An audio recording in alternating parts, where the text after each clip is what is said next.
salut à tout le monde, c'est Nash, une immense plaisir de vous retrouver dans la cinquième partie de notre tutoriel dans lequel on traite le système d'authentification sur Symfony. Donc jusqu'ici, on a vu comment créer le système d'inscription, le système d'authentification avec le formulaire dans lequel le visiteur pouvait s'inscrire dans notre application à partir d'un formulaire d'inscription. Ensuite, il avait le formulaire de connexion dans lequel il devait entrer ces informations pour pouvoir se connecter.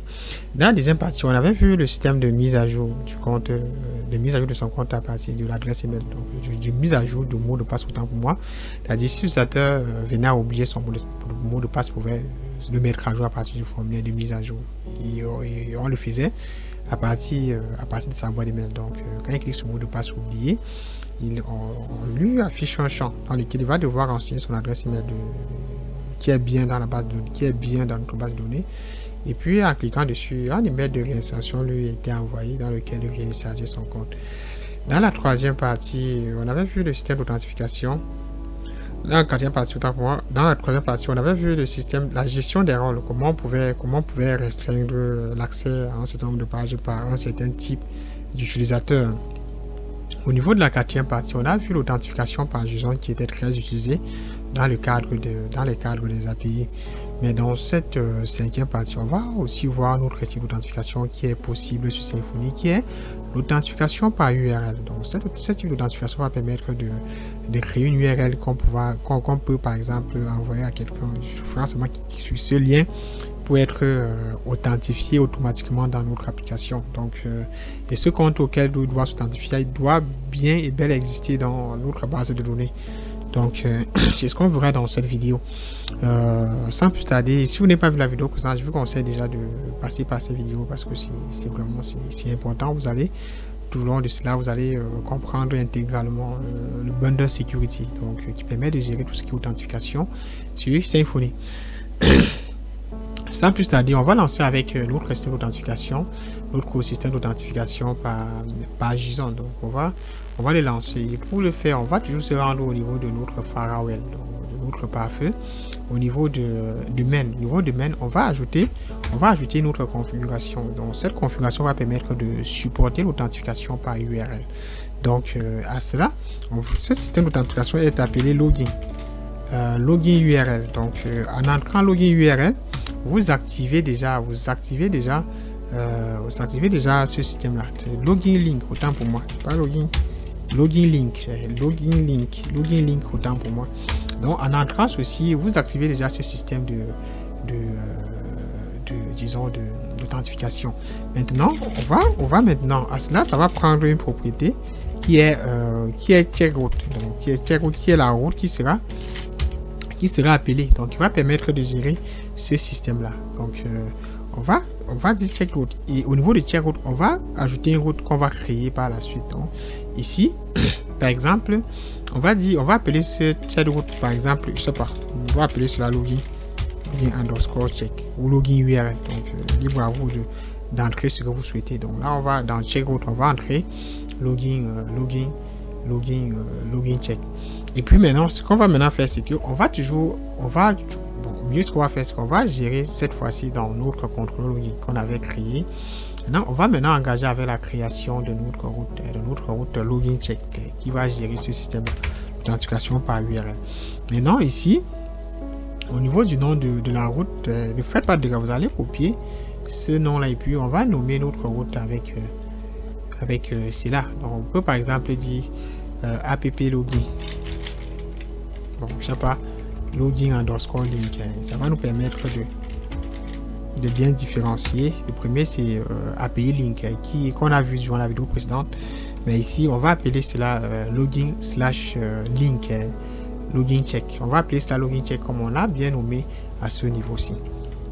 Maintenant au niveau de login check, dans notre login check, on va aussi ajouter une propriété ici là qui est la signature. Donc signature property. Donc la signature, ce qui va permettre de signer notre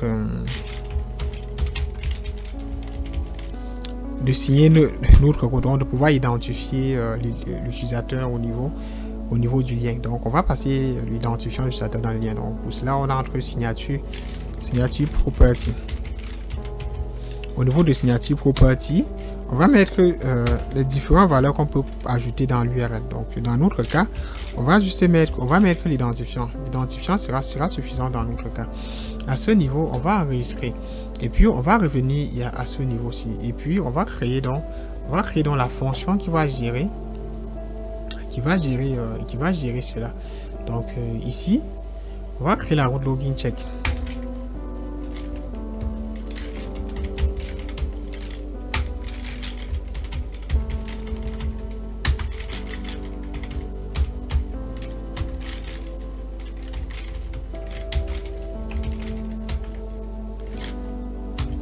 Login check au niveau de la réponse, on va dire ne va, on dit jamais. Ça sera de type ne va. Et nous, maintenant au niveau de ceci,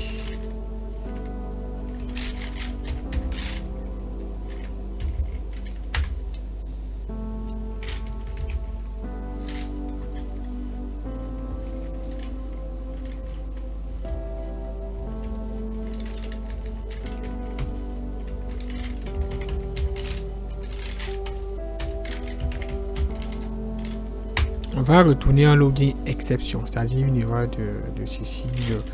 Maintenant là, on peut par exemple dire que ce code ne sera discode.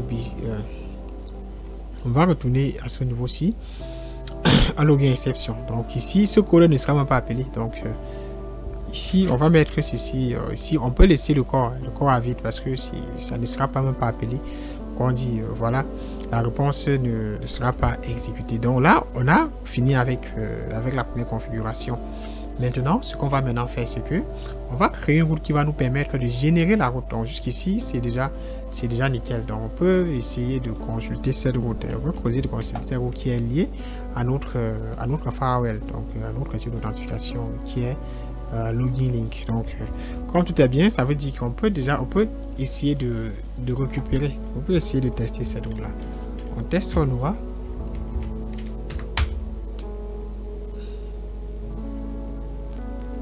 On aura rien de particulier. Donc ici on est automatiquement redirigé à la page login.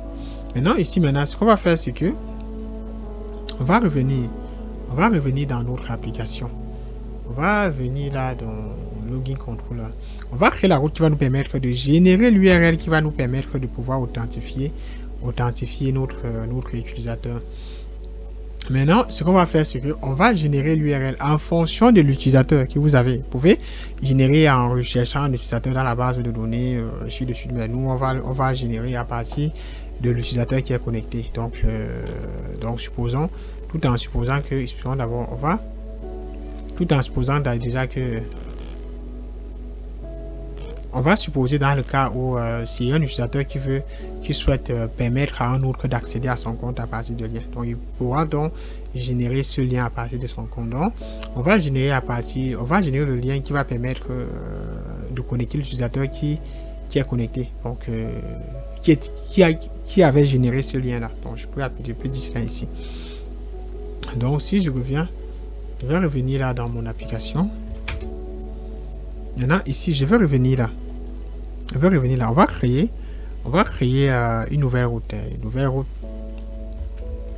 On va créer une nouvelle route qu'on va appeler login generate.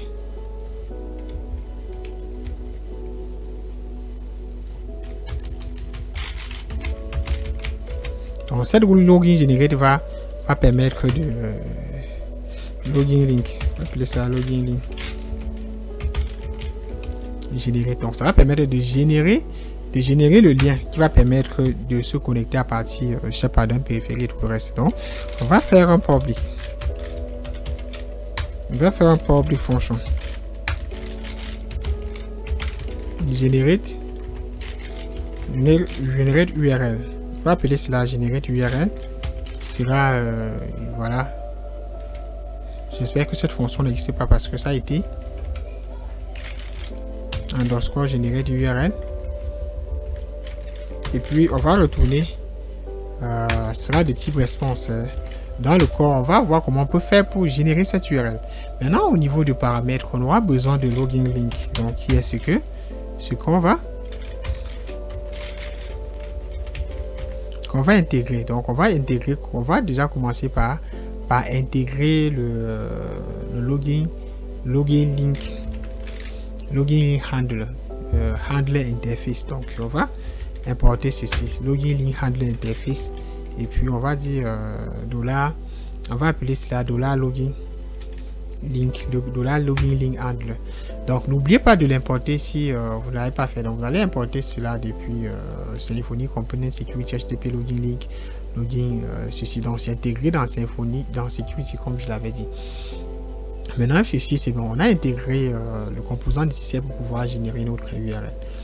Ensuite après cela, jusqu'ici c'est bon. Donc on va déjà commencer par, disons, par créer, on va créer une barre qu'on va appeler $user égal à $10 get user. C'est là $10 get user. Maintenant, on va dire maintenant on va créer une variable qu'on va appeler $link, ou par exemple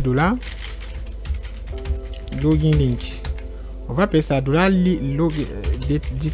On va appeler cela $login link detail, c'est-à-dire les détails du lien qu'on va faire.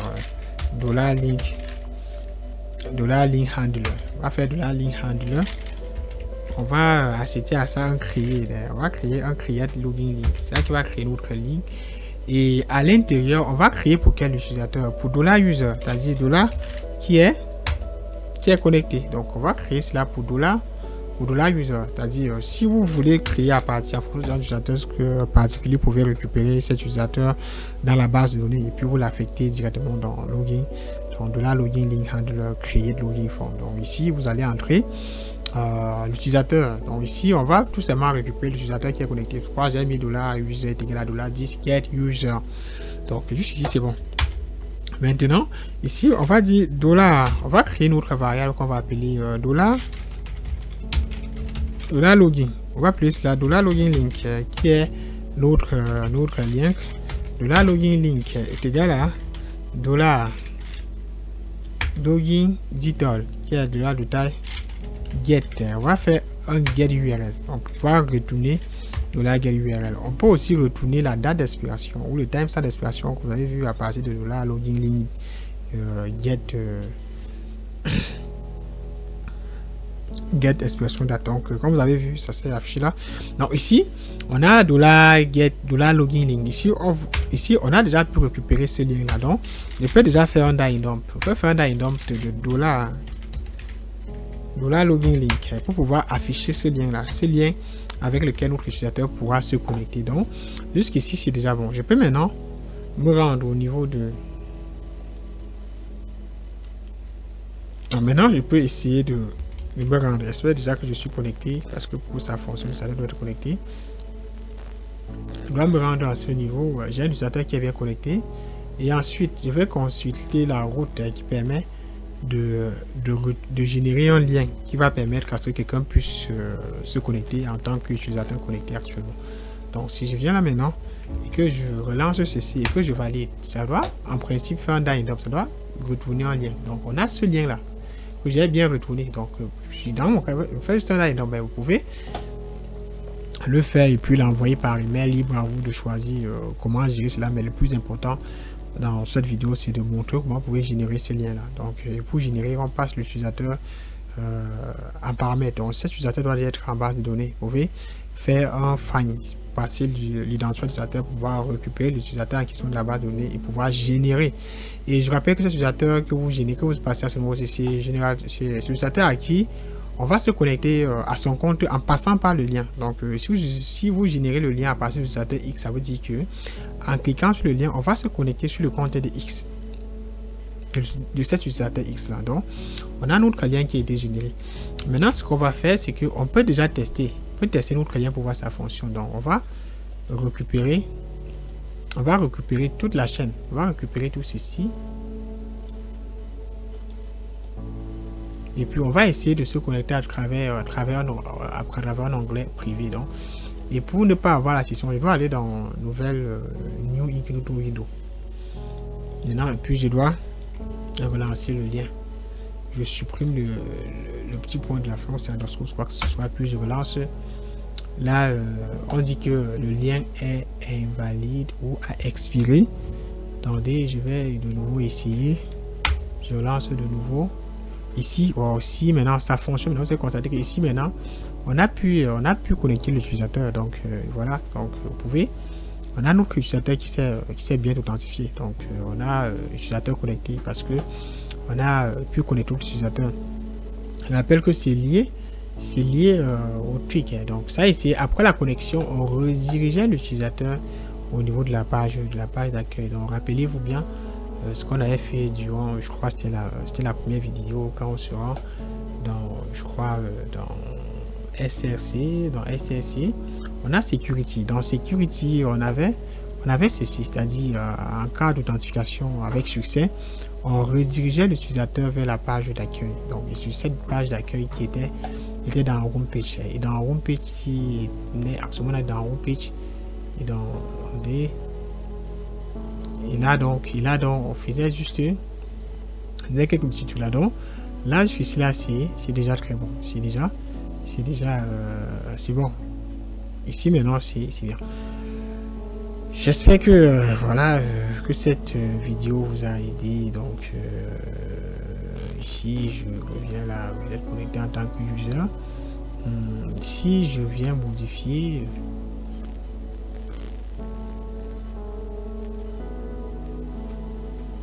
Si au lieu de faire un dump, je fais plutôt un retour. New response.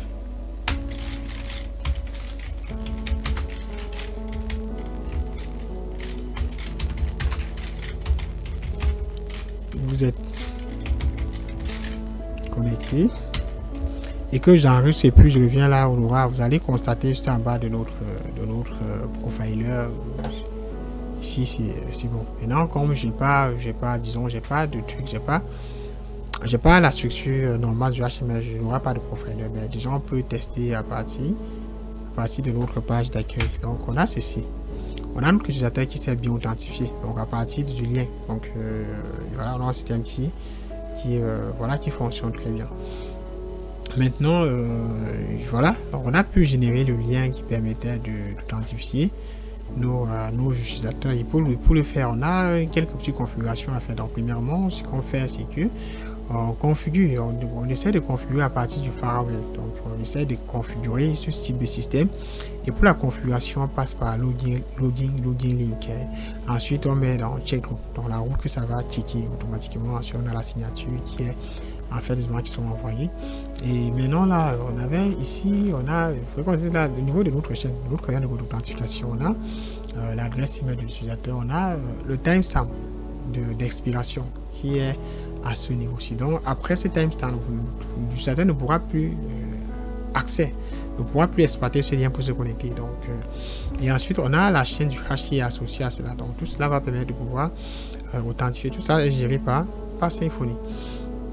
Et voilà, donc c'est cela. Maintenant ici, ce qu'on peut faire, c'est que voilà, on a encore des choses qu'on peut aussi ajouter. On peut par exemple ajouter le lifetime, c'est-à-dire la durée d'expiration du lien. On va appeler cela lifetime. Donc la durée de vie de notre lien. Donc, on peut mettre par exemple cela à 300 secondes. Je rappelle que ça se donne en secondes ou en 3 millisecondes. C'est-à-dire, c'est suppose donc que si l'utilisateur, après avoir généré le lien, si l'utilisateur revient cliquer dessus après les 300 secondes, le lien ne sera plus fonctionnel. Donc voilà, on va ajouter, si c'est un lien qui va faire un mois ou une semaine, vous pouvez donner par exemple un intervalle de temps pour qu'il puisse l'utiliser. Vous pouvez ajouter cette durée là. Et je rappelle que cette durée se donne en secondes. Maintenant, après cela, vous avez aussi le choix d'ajouter à ça le nombre d'utilisation, nombre de fois qu'il va pouvoir utiliser ce lien-là. Et puis, là, vous pouvez ajouter cela à partir de max use. Le max use, ça va déjà permettre d'ajouter le nombre de fois qu'il peut s'authentifier à partir de ce lien-là. Si je mets Max Use 3, ça suppose donc que s'il se connecte déjà avec ce lien la première fois, donc ça fera déjà une fois. La deuxième fois, si tu as encore l'appareil pour se connecter, ça fera la deuxième fois, la troisième fois. Après 3 fois, il ne pourra plus exploiter ce lien-là. Donc jusqu'ici, j'espère que ça va. Je sais que voilà, ça va, mais déjà, dans cette vidéo, on a vu ce système-là. Donc, on a pu mettre en place le système d'authentification par le lien, permet de créer le lien, tout cela. Et je rappelle que ici, avant de générer le lien, vous pouvez générer le lien à partir d'un utilisateur de la base de données pour un utilisateur. Ici, on a géré à partir d'un utilisateur qui est connecté, ce qui suppose donc que vous devez d'abord vous connecter avant d'exploiter les mêmes méthodes de peur de ne pas pouvoir récupérer l'identifiant l'utilisateur, parce que si je récupère l'utilisateur qui est en session, donc si vous n'avez pas d'utilisateur en session, vous devez vous connecter afin d'avoir l'utilisateur en session et récupérer cet utilisateur là. Dans le cas contraire, vous pouvez aussi le faire en passant l'identifiant, en utilisant le user repository et en recherchant l'utilisateur donné où vous souhaitez créer un lien, son lien d'authentification. Genre, quelqu'un peut s'authentifier à son compte à partir de ce lien là. Donc, j'espère qu'on va arrêter ici. Donc, je ne vais pas être très long. On va arrêter ici. Puis, on va se prendre dans la 6e partie dans laquelle on va voir le système d'authentification par HTTP basique. Donc, qui est aussi relativement simple. Donc, déjà, dans cette vidéo, on a couvert le système d'authentification par lien, dans lequel on pouvait générer un lien et quelqu'un se connecter à un compte donné à partir de ce lien. Donc ici on va arrêter pour cette vidéo. J'espère que ça vous a aidé. N'hésitez pas de laisser des questions, donc de laisser des questions en commentaire s'il y a des questions, ou de me contacter directement à travers la description, parce que au niveau de la description vous aurez mon adresse email, vous aurez aussi mon numéro WhatsApp. Donc pour ceux qui souhaitent être accompagnés, n'hésitez pas de me contacter. Donc je n'hésiterai pas de vous accompagner. Et si vous avez des questions concernant le tutoriel, vous pouvez toujours me les poser. Vous pouvez laisser déjà vos questions en commentaire. Je n'hésiterai pas à répondre à toutes vos questions. Donc déjà, merci d'avoir suivi la vidéo. Ça a été un plaisir. N'hésitez pas de liker si ça vous a aidé ou si ça vous a plu. De partager aussi avec vos amis et de vous abonner si ce n'est pas encore le cas.